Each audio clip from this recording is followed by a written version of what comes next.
The Berlin Conference of 1884. Imagine waking up one morning and discovering that strangers in a city thousands of miles away have divided your land, your future, your children, without ever meeting you.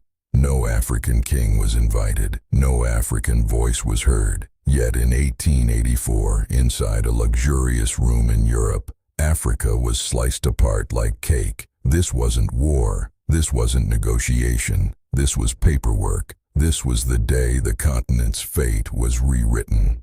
Welcome to the conference that changed Africa forever, the Berlin Conference. By the late 1800s, Europe was transforming rapidly. The Industrial Revolution had strengthened nations like Britain, France, Germany, and Belgium. Factories roared. Machines demanded resources. Economies expanded faster than ever before. They needed rubber for tires and machines. They needed gold to back their currencies. They needed palm oil for industry. They needed land for power. Africa was not empty. It was not primitive. It was home to organized kingdoms, trade networks, universities, armies, and long-standing civilizations. But to Europe, it represented opportunity and competition.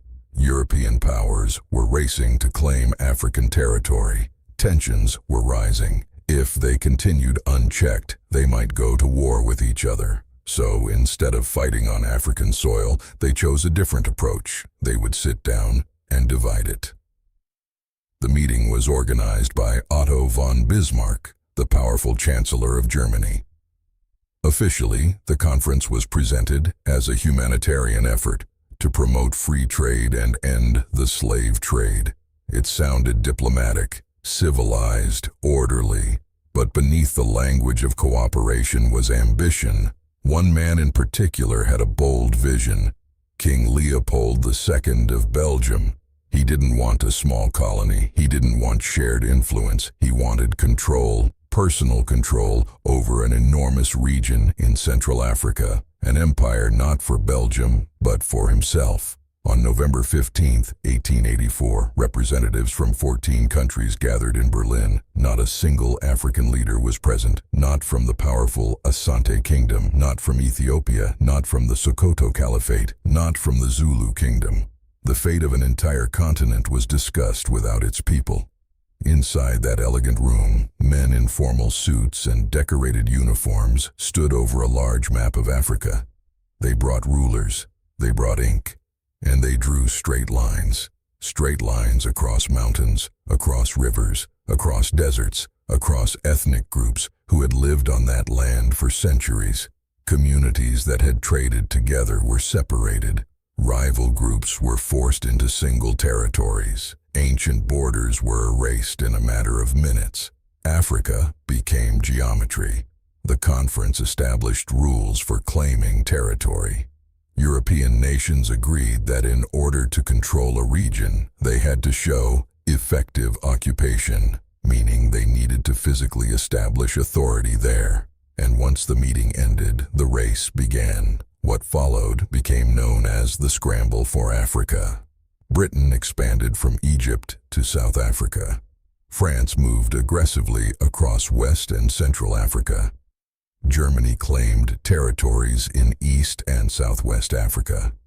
Portugal reinforced its presence along the coasts, and King Leopold II took control of the Congo, an area nearly 80 times the size of Belgium.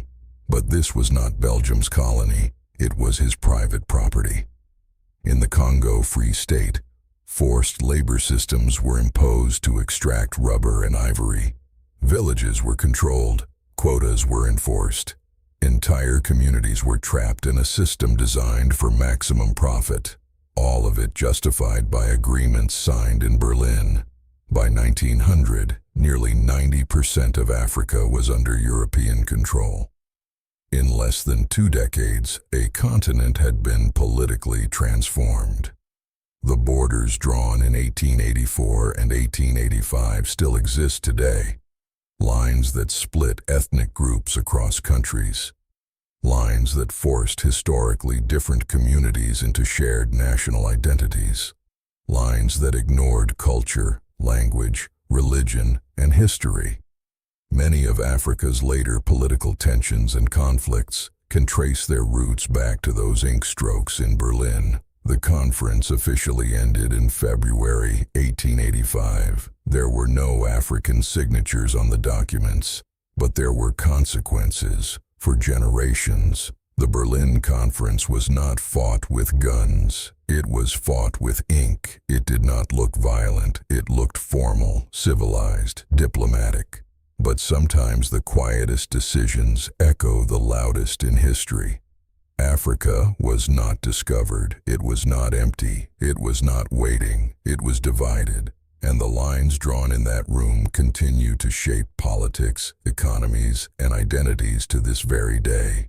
History often remembers battles and wars, but sometimes the most powerful events happen around a table with a pen in hand. And on that day in Berlin, the map of Africa and the future of millions was forever changed.